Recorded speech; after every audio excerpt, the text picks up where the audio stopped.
नमस्कार, मी ऋतुजा. या बातमीपत्राला सुरुवात करण्याआधी जर आपल्याला संपूर्ण कोकणातील आणि मुंबईतील लोकप्रिय JPR चॅनलचं आपलं कोकण हे चॅनल जर दिसत नसेल तर आजच आपल्या जवळच्या केबल ऑपरेटरशी संपर्क साधा आणि जाहिरातीसाठी सुद्धा खाली दिलेल्या नंबरवर नक्की संपर्क करा. आमदार महेंद्र थोरवेंनी डीएनएचा लॉंग फॉर्म सांगावा म्हणजे आम्हालाही कळेल की तुमचा आमदार किती हुशार आहे, अशी टीका खासदार सुनील तटकरेंनी आमदार महेंद्र थोरवेंवरती केली आहे. खासदार सुनील तटकरे डीएनए तपासाल तर तो गद्दार निघेल अशी जहरी टीका आमदार महेंद्र थोरवेंनी खासदार तटकरेंवरती केलेली होती आणि याला प्रत्युत्तर आज खोपोलीतील राष्ट्रवादीच्या जाहीर सभेत खासदार सुनील तटकरेंनी दिले आणि आमदार महेंद्र थोरवेंनी डीएनएचा लॉंग फॉर्म सांगावा जेणेकरून आम्हाला सुद्धा कळेल की तुमचा आमदार किती हुशार आहे, असा टोला खासदार सुनील तटकरेंनी महेंद्र थोरवे यांना लगावलाय. तरी सुद्धा आम्ही मनाचा संयम त्या ठिकाणी टाकतो. कोणतरी मला म्हणालं काल परवा कर्जतच्या का खोपोलीच्या सभेत माझा डीएनए तपासा. होय, माझा डीएनए आहे. सर्वसामान्य माणसाच्या हितासाठी समर्पित भावनेने त्या ठिकाणी काम करतो. माझा धर्म डीएनए आहे. धर्मनिरपेक्ष विचाराची जपणूक करणं माझा डीएनए आहे. समाजातल्या वेगवेगळ्या घटकाला सोबत घेत त्या ठिकाणी काम करणं. पण माझं सवाल आहे थोरवे साहेब, तुम्हाला डीएनएचा एकदा लॉंग फॉर्म सांगा, म्हणजे तुम्हाला त्याचा अर्थ कळतो का मला. एकदा डीएनएचा लॉंग फॉर्म काहीतरी सांगा, नाही तर कोणाच्याकडनं तरी विचारून घ्या. त्याचा लॉंग फॉर्म तुम्हाला जर का इंग्रजीमध्ये बोलता आला आम्हाला आनंद होईल, त्याचा अर्थ सांगता आला तर आनंद येईल. तुमचा डीएनए मी सांगतोय, आज तुम्ही सगळेजण या व्यासपीठावरती आहात. माझ्या आयुष्यामध्ये गेल्या 45 वर्षाच्या आयुष्यामध्ये साधी NC सुद्धा सुनील तटकरेवरती दाखल नाही. साधी NC सुद्धा माझ्यावरती दाखल नाही. आणि तुमच्यावरती इंडियन पिनल कोड खाली असले कुठले सेक्शन राहिले नाहीत की ज्याचे गुन्हे तुमच्यावरती दाखल नाहीत, असं एकही त्या ठिकाणी राहिलेलं आपल्याला पाहायला मिळू शकतं. या परिसरामध्ये मोठ्या प्रमाणात औद्योगिकरण येत आहे. नागरिकांना झपाट्याने वाढत आहे. प्रत्येक कुठल्याही कारखान्यामध्ये जाऊन काय पद्धतीने त्या ठिकाणी बोलत जात आहे. कारखाने अनेक वेळेला दादा बंद होत आहेत. अनेक कारखान्यांच्या मध्ये संघर्षाची भूमिका दुर्दैवाने होते आहे आणि त्याच्या माध्यमातून वेगवेगळे घडलेलं तुम्ही आम्ही त्या ठिकाणी पाहू शकतो. या खोपोली नगरपालिकेमध्ये गेले 4 वर्ष प्रशासकाची राजवट. प्रशासक म्हणजे उठला पाहिजे, बस बसला पाहिजे.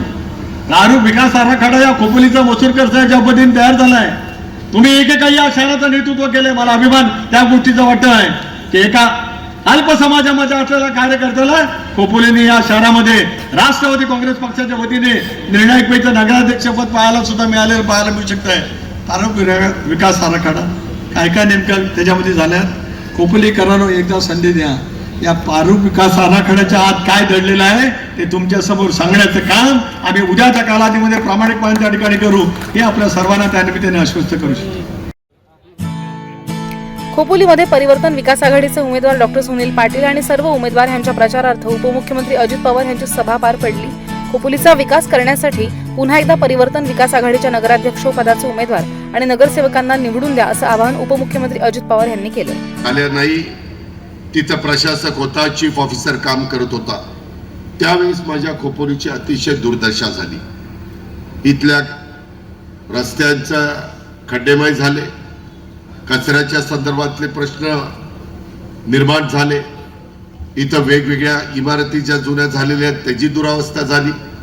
इथं अनेक प्रकारे आम्ही जो डॉक्टर सुनील कोटीराम पाटील यांना का निवडून द्यायचं आहे, त्यामध्ये खोपोलीच्या विकासासाठी आमचा जो संकल्प आहे तो देखील आम्ही तुमच्या सगळ्यांच्या समोर त्या निमित्ताने ठेवलेला आहे. आणि ही निवडणूक, लोकसभेची निवडणूक, ही देशाचा पंतप्रधान आणि देशाची 140 कोटी जनतेची सूत्र कोणाच्या हातामध्ये द्यायची असतात त्याच्याकरता असते महत्वाची. विधानसभेची 288 जागा निवडून देत असताना राज्याचा कारभार कोणाच्या हातामध्ये द्यायचा हा विचार आमची सगळी जनता त्या ठिकाणी करते, मतदार करतात. परंतु ही निवडणूक, इथली भौगोलिक परिस्थिती काय, इथल्या समस्या काय, कोण आपलं चांगल्या प्रकारचं प्रतिनिधित्व करू शकेल. आपल्याला जे काही उमेदवार इतर पण राजकीय पक्षांनी दिलेले आहेत, आम्ही देखील सुनील पाटलांच्या रूपाने दिलेले आहेत. आमचा उमेदवार, आम्ही दिलेला त्या ठिकाणी सहकारी हा चांगल्या पद्धतीने शिकला सवरलेला आहे. त्यांना खोपोली शहराची जाण आहे, शहराच्या प्रश्नांचं भान आहे, विकासाची देखील त्यांना दृष्टी आहे. ही निवडणूक केवळ माझ्या खोपोली नगर परिषदेची नाहीये, तर खोपोलीच्या पुढच्या विकासाला दिशा देणारी निवडणूक आहे असं माझ्यासारख्या कार्यकर्त्याचं मत आहे. खोपोली शहराचा विकास हेच आमच्या आघाडीचं उद्दिष्ट आहे. त्या दृष्टीनं आपल्याला सगळ्यांना काम करावं लागणार आहे. त्याचबरोबर खोपोली शहरामध्ये अंडरग्राऊंड ड्रेनेजची व्यवस्था अत्याधुनिक करण्याचं काम हे हाती घ्यावं लागणार आहे.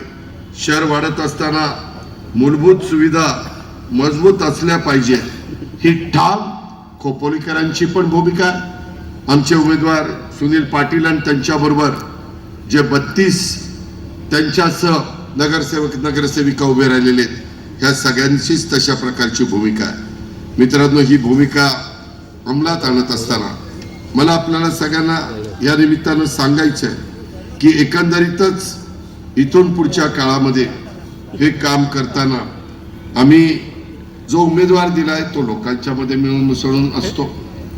काही उमेदवार असे आहेत की ते गाडीची काचच खाली करत नाही,